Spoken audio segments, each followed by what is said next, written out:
Assalamualaikum warahmatullahi wabarakatuh. Saya Zainal Abidin selaku Ketua dari Lembaga Kajian dan Pengembangan Sumber Daya Manusia PCNU Kabupaten Pandeglang. Pada kesempatan kali ini saya akan membahas beberapa hal terkait dengan penolakan kami terhadap rencana kenaikan tarif penyediaan air minum yang dilakukan oleh Perumdam Tirta Berkah Kabupaten Pandeglang. Ya, baik, saya akan menjelaskan beberapa hal kenapa kami harus menolak tegas rencana kenaikan tarif yang dilakukan oleh PDAM Tirta Berkah ini. Pertama, saya ingin melihat dari sisi filosofisnya dulu, teman-teman. Dari sisi filosofis tentu kita paham betul bahwa air ini adalah atau air merupakan kebutuhan dasar hidup manusia yang paling utama, yang paling mendasar. Sehingga pada posisi ini kita tidak bisa menjadikan air sebagai komoditas bisnis atau komoditas ekonomi yang serta-merta siapapun atau badan apapun mengambil keuntungan sebesar-besarnya dari pengelolaan air minum tersebut. Karena ya, air adalah karunia Tuhan untuk kehidupan kita semua. Dan air harus Air harus bisa didapatkan oleh semua kalangan, baik yang level rendah sampai ke level atas. Jangan sampai bahwa air ini hanya dinikmati atau air yang berkualitas, air bersih ini hanya bisa dinikmati oleh kelompok tertentu atau kelompok masyarakat tertentu yang berpenghasilan cukup. Itu secara aspek secara aspek filosofisnya. Kita tinjau dari aspek yuridisnya, teman-teman. Dari aspek yuridis sudah jelas bahwa air ini kan salah satu kedaulatan negara. Maka dalam sejarahnya kita atau sejarah Republik ini, ya, kita berjuang merebut kemerdekaan itu untuk apa sih?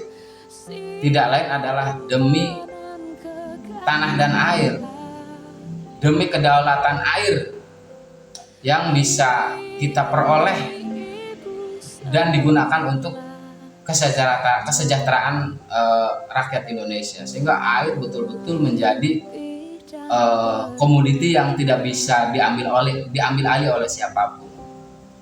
Maka jelas dalam satu perundang-undangan dasar kita di Undang-Undang Dasar 1945 ini sudah menyatakan secara tegas bahwa yang namanya air, ini saya bacakan, bumi, air, dan kekayaan alam yang terkandung di dalamnya itu dikuasai oleh negara dan dipergunakan untuk sebesar-besarnya kemakmuran rakyat. Jadi tidak ada lagi bahasa bahwa air ini kemudian jadi satu barang komoditi ekonomi yang bisa diambil alih dalam konteks persaingan bisnis. Keadilan mendapatkan air ini harus juga secara seimbang bisa dinikmati oleh semua kalangan. Dari sisi Undang-Undang Dasar kita sudah jelas bahwa air tidak bisa dikuasakan ke siapapun. Negara mengambil alih posisi pengelolaan air untuk kita manfaatkan untuk kemakmuran rakyat Indonesia. Dari situ, sahabat-sahabat atau kawan-kawan, kita bisa mencerna beberapa tinjauan aspek yuridisnya. Pertama dari Undang-Undang Dasarnya yang sudah tegas di pasal 33 ayat 2 dan ayat 3. Kemudian masuk pada turunan Undang-Undang Dasarnya yang sudah disahkan di tahun 2019 tentang sumber daya air. Ini sudah ditetapkan soal bagaimana negara sudah mengatur tentang sumber daya air ini lewat Undang-Undang Republik Indonesia Nomor 17 Tahun 2019, di mana isinya sederhana atau sedikitnya saya sampaikan bahwa dalam isi perundang-undangan ini adalah bahwa negara wajib menyediakan air bersih untuk kegiatan air minum dan cuci. Artinya ini sudah menjadi kewajiban negara menyediakan air untuk masyarakatnya. Kemudian dalam beberapa pasal juga saya bisa melihat, saya baca di beberapa pasal, nanti sahabat bisa cari sendiri, bahwa dalam pengelolaan air ini tidak ansih atau tidak semata-mata mencari keuntungan semata, tapi lebih terletak pada pelayanan publik. Nah, dalam persoalan pelayanan publik ini kemudian juga lahirlah yang namanya BUMN kalau di tingkat pusat, kemudian BUMD yang di tingkat kabupaten. Karena memang air tidak bisa diambil oleh atau tidak bisa diambil alih oleh siapapun, maka negara lewat perundang-undangannya memberikan hak pengelolaan itu lewat perundang-undangan kepada badan-badan usaha milik negara dan daerah. Kalau di Kabupaten Pandeglang itu namanya PDAM yang sekarang berubah nama menjadi Perusahaan Umum atau Perumdam Tirta Berkah.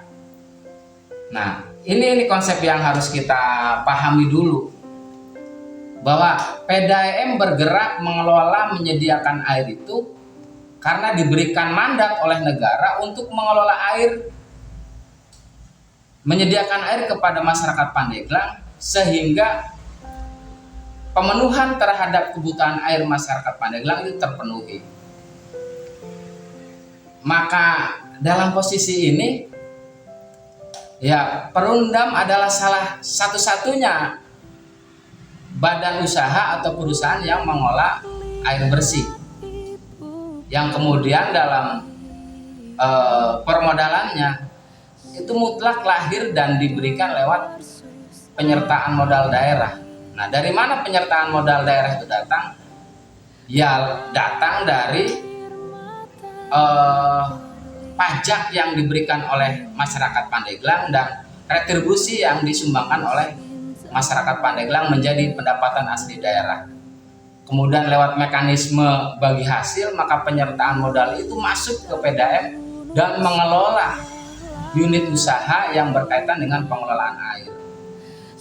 Maka porsi itu harus dipahami bahwa ya PDAM tidak bisa menganggap bahwa ini adalah perusahaan plat merah yang kemudian digunakan sebagai badan usaha untuk mencari keuntungan yang sebesar-besarnya. Maka dalam beberapa peraturan, misalkan dalam pengelolaan air itu untuk pengenaan tarif dasar air seyogianya dilakukan dengan istilah wajar. Nah, wajar ini artinya ada untungnya, tetapi juga tidak membebani. Teman-teman perlu tahu pada persoalan itu. Nah, saya merangkap pada beberapa peraturan perundang-undangan yang saya baca di sini, sehingga kenapa kami harus menyampaikan ini terkait beberapa terkait dengan aspek-aspek yang harus ditinjau oleh perusahaan umum daerah, karena direksi-direksi yang mengelola PDAM ini adalah bukan dari kalangan ASN, tapi dari kalangan profesional murni. Maka patut kita sampaikan bahwa meskipun mereka datang dari profesional murni, tapi mindsetnya, tapi pola pikirnya harus pola pikir pelayanan publik, tidak dalam posisi manajemen bisnis semata. karena dalam permodalannya itu 100% didanai lewat penyertaan modal. Nah, masuk kepada substansi yuridis berikutnya, teman-teman. Nah, kemarin kami di gedung DPRD itu menyampaikan beberapa hal terkait dengan tata cara atau pengaturan yang diatur dalam Permendagri terkait dengan penetapan tarif air minum. Perlu kami sampaikan bahwa di tangan saya ini ada dua aturan terkait dengan perhitungan dan penetapan air minum. Yang pertama adalah Peraturan Menteri Dalam Negeri Republik Indonesia nomor 71 tahun 2016 tentang perhitungan dan penetapan tarif air minum. Kemudian yang terbaru adalah Peraturan Menteri Dalam Negeri Republik Indonesia nomor 21 tahun 2020. Dua peraturan ini sama-sama masih berlaku. Baik peraturan Permendagri nomor 71 tahun 2016 maupun yang terbaru dari Permendagri nomor 21 2020. Artinya peraturan penetapan tarif tahun 2016 masih tetap berlaku, tapi beberapa pasal diubah sebagian pasal lewat Peraturan Mendagri nomor 21 tahun 2020. Apa yang berubah, sahabat-sahabat? Atau apa yang membedakan dua peraturan ini? Sepanjang yang kami pahami bahwa ada beberapa pasal yang dihapus di Permendagri nomor 71 tahun 2016, kemudian ada pasal yang ditambahkan dari peraturan sebelumnya, yaitu terkait dengan penentuan tarif ini. Di peraturan sebelumnya tidak mengenal namanya istilah ambang bawah. Jadi yang dikenal dalam Permen 2016 nomor 71 itu hanya menjelaskan soal tarif batas atas, di mana penentuan tarif batas atas tidak boleh melewati 4/100% dari pendapatan pelanggan penyediaan air minum. Kemudian teman-teman yang saya hormati, dua permen ini hanya memuat beberapa pasalnya tadi yang sudah saya sampaikan. Nah, pasal yang substansial menurut saya yang harus saya sampaikan bahwa dalam penentuan tarif dasar atau dalam penentuan tarif penyediaan air minum ini sekarang ada dua mekanismenya.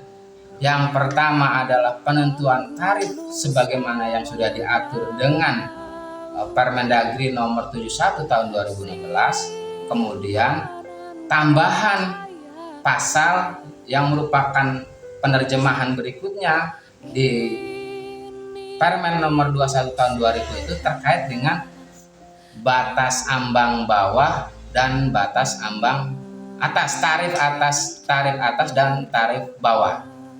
Sehingga dalam pasal peralihan ini disampaikan di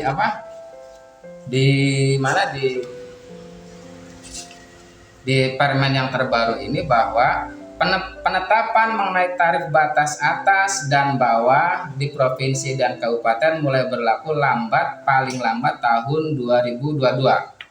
Nah, ini bukan berarti kemudian Perumda mengikuti mekanisme sesuai dengan Permendagri ini. Artinya PDAM harus masuk dan mengikuti penentuan tarif PDAM itu dengan cara mengikuti tarif batas atas dan tarif batas bawah. Tentu tidak, karena dua-duanya dari peraturan ini masih berlaku.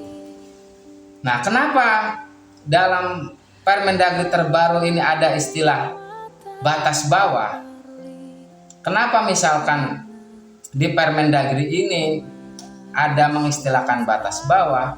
Ini terjawab di pasal 5 di Permendagri tahun 2020 ini menjawab bahwa dalam hal penetapan tarif atas tarif bawah ini bisa diikuti atau bisa dilaksanakan atau bisa menjadi pedoman bagi pemerintah daerah manakala posisi Perumdam ini masuk dalam pasal 5, yaitu pasal 5 ayat 1 pemulihan biaya sebagaimana dimaksud dalam pasal 2 huruf C merupakan pemulihan biaya secara penuh full cost recovery yang ditujukan untuk menutup kebutuhan operasional. Jadi kawan-kawan, teman-teman semua, prinsipnya begini. Dalam Permendagri ini mengatur bahwa nanti yang menetapkan tarif batas atas dan tarif batas bawah itu adalah gubernur. Nah, gubernur sudah menetapkan Pergubnya nomor berapa ini? Nomor 690 tahun 2001 tentang penetapan tarif atas dan batas bawah air minum. Ini sudah terbit. Nah, peraturan ini bisa dipedomani oleh PDAM apabila dalam situasi yang namanya terjadi antara pendapatan dan biaya operasional itu lebih tinggi biaya operasionalnya. Boleh menggunakan penentuan tarif atas dan tarif bawah. Dan dalam posisi itu, dalam pasal berikutnya di pasal 25 mengatakan bahwa apabila perusahaan air minum ini terjadi yang namanya cost recovery, artinya untuk pemenuhan biaya operasional ini tidak mencukupi, maka bupati dalam menentukan tarifnya itu menggunakan atau mempedomani penentuan tarif atas dan tarif bawah sebagaimana pasal 7A bla bla bla. Itu adalah selipan pasal yang membedakan dengan peraturan sebelumnya. Jadi apakah misalkan Perumdam wajib mengikuti? Tidak. Perumdam boleh menaikkan tarif di bawah batas atas boleh tidak mengikuti tarif atas dan tarif bawah yang dikeluarkan oleh gubernur dengan dengan catatan menggunakan mekanisme yang sudah diatur di Permendagri tahun 2016. Mekanismenya standar, ada 2 mekanisme. Boleh menggunakan perencanaan standar, bagaimana melihat tata cara menentukan tarif, kemudian atau mengikuti tarif itu, tarif dasar, tarif bawah dan tarif atas. Jadi saya masih belum bisa menerima bahwa PDAM ini menaikkan tarif ini karena tuntutan dari Permendagri dan lahirnya Pergub yang ditandatangani oleh Gubernur Banten tentang tarif atas dan bawah. Perlu saya tegaskan kembali teman-teman, ini juga menjadi perdebatan dengan saya di Komisi 2 dengan Ibu Rika terkait dengan bagaimana dengan ketentuan peralihan nih. Pasal 31A yang mengatakan bahwa penetapan mengenai tarif batas atas dan bawah di provinsi dan di kabupaten kota mulai berlaku paling lambat tahun 2022. Nah, ini hanya sebagai dasar bahwa sekarang penetapan tarif yang menggunakan mekanisme tarif bawah dan atas itu bisa dipedomani dan wajib berlaku di tahun 2022. Artinya PDAM memiliki 2 alternatif sekaligus yang diakomodir lewat Permendagri yang baru yang sebelumnya tidak ada, yaitu bahwa PDAM bisa mengikuti tarif batas, tarif bawah yang dikeluarkan oleh gubernur, dan PDAM juga bisa menentukan tarif berdasarkan peraturan-peraturan yang ada sesuai mekanisme penetapan tarif, seyogianya penentuan tarif normal. Jadi menurut saya tidak harus PDAM itu mengikuti tarif bawah yang dikeluarkan oleh Gubernur Banten yang saat ini saya pegang. Nah, kemudian secara sosiologis teman-teman, bahwa yang saya baca dari peraturan gubernur ini, di sini sudah tertera bahwa tarif batas bawahnya Pandeglang itu adalah 4.057 perak dan tarif batas atasnya adalah 11.201 perak. Nah, justru saya juga menarik nih, kenapa Pandeglang kok lebih tinggi tarif batas bawahnya dibanding dengan Kabupaten Tangerang dan Kota Serang. Nah, ini juga perlu pembahasan menurut saya. Nah, kalau misalkan PDAM ini ingin menaikkan atau menyesuaikan tarif dengan menghitung atau mengikuti tarif batas bawah yang dikeluarkan oleh Gubernur Banten, saya pikir dengan situasi yang sekarang, dengan kondisi situasi COVID yang ada, kemudian lihat beban-beban masyarakat di Kabupaten Pandeglang, saya pikir ini tidak masuk akal. Kenapa? Satu, secara yuridis Perumdam tidak diwajibkan untuk mengikuti tarif atas, tarif bawah. Tarif atas dan tarif bawah bisa diikuti apabila dalam posisi yang namanya terjadi pemenuhan kebutuhan operasional. Nah, soal kebutuhan operasional ini saya pikir kita punya riwayat atau punya rekam jejak ya, bahwa PDAM kita itu setiap tahun menyumbang ke kas daerah sebesar 400 juta. Kemudian dalam beberapa pemberitaan bahwa PDAM memberikan reward kepada karyawannya karena mampu menuntaskan tagihan konsumen hingga 100%, kemudian diberikan reward berupa tambahan insentif dan sebagainya. Ini menunjukkan bahwa posisi PDAM ini dalam posisi perusahaan yang sehat, tidak dalam posisi biaya operasional melebihi daripada pendapatannya. Karena dalam irisan peraturan Permendagri yang terbaru ini jelas, apabila misalkan kondisinya tidak menutupi operasional, maka ada subsidi sebagaimana diatur dalam Permendagri. Ya, kalau untung, posisinya untung setiap tahun misalkan bisa menyumbang 400 juta, apa yang harus disubsidi? Artinya PDAM menggunakan dalih bahwa dia ingin menaikkan tarif mengikuti batas bawah provinsi, saya pikir tidak masuk akal. Kalaupun masuk akal, dia harus membuat perencanaan tanpa harus mengikuti batas bawah yang dikeluarkan oleh Provinsi Banten. Dan itu pun bagi kami perlu kita kritisi juga beberapa alasan-alasan hak yang mereka lakukan.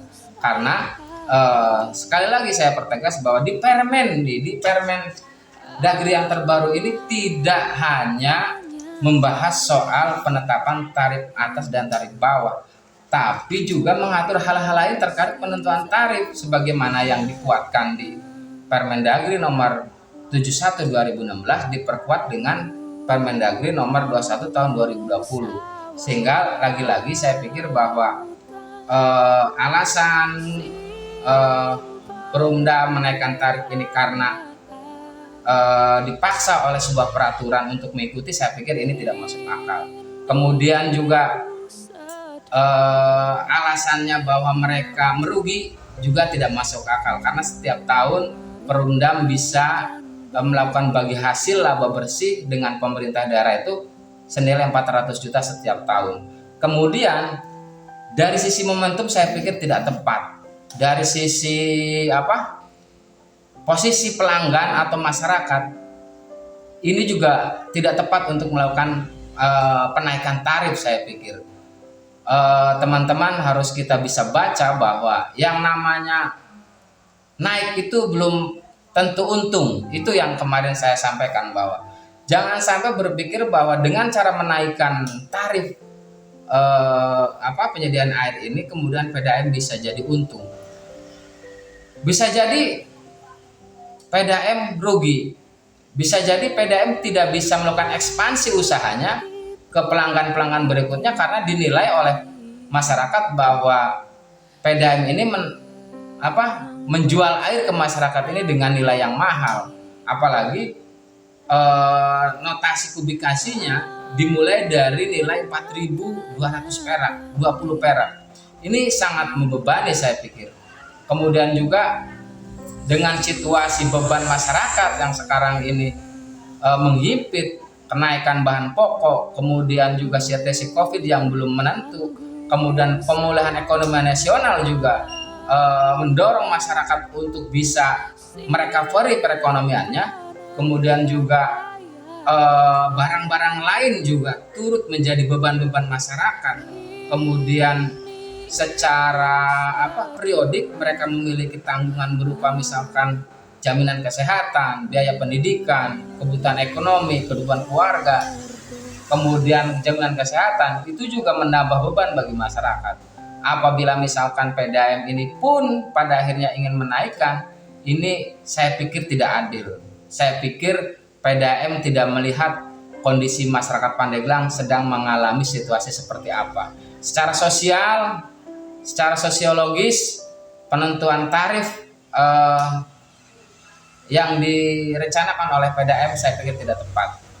Secara argumentasi yuridis, secara perundang-undangan, saya pikir PDAM juga masih lemah dalam memahami perundang-undangan yang ada. Dan secara filosofis jelas bahwa air tidak boleh dinikmati hanya oleh segelintir orang. Itu saja barangkali, nanti akan saya tambahkan di video-video berikutnya.